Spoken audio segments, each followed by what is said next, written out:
Football খেলতে গিয়ে আর বাড়ি ফেরা হলো না বছর 20 যুবক প্রসেনজিৎ বাধ্য করেন। গত বৃহস্পতিবার দুপুর 1টা নাগাদ পার্শ্ববর্তী ভবানীগঞ্জ গ্রামে ফুটবল খেলার উদ্দেশ্যে পাড়ি দেয় প্রসেনজিৎ বাদ্যগর ও 4 বন্ধু। নদী পার হওয়ার সময় অজয় নদীর জলে তলিয়ে যায় 2 যুবক। তাদের মধ্যে একজন কোনোরকম স্থানীয়দের তৎপরতায় বেঁচে ফিরলেও বছর 20 পাণ্ডবেশ্বর থানার অন্তর্গত 36গাঁওন্ডা গ্রামের বাসিন্দা প্রসেনজিৎ জলে তলিয়ে যায়।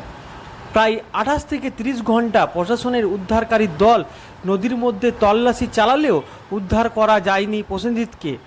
অবশেষে আজ শনিবার পাণ্ডবেশ্বরের কেন্দ্রা অঞ্চলের ছাতাধাওড়ার কয়েকজন বাসিন্দা নদীতে স্নান করতে যাওয়ার সময় দেখে ছাতাধাওয়ার পাম্প হাউসের ঘাটের সামনে একটা দেহ ভাসতে দেখে। তারপরই তারা খবর দেয় পাণ্ডবেশ্বর থানায়। পাশাপাশি খবর পাওয়া মাত্রই কাতরে কাতরে নদীর তীরে ভিড় জমা হয়। প্রসেনজিতের শুভাকাঙ্ক্ষী বন্ধু ও আত্মীয় স্বজন এবং পরিবারের লোকজনেরা।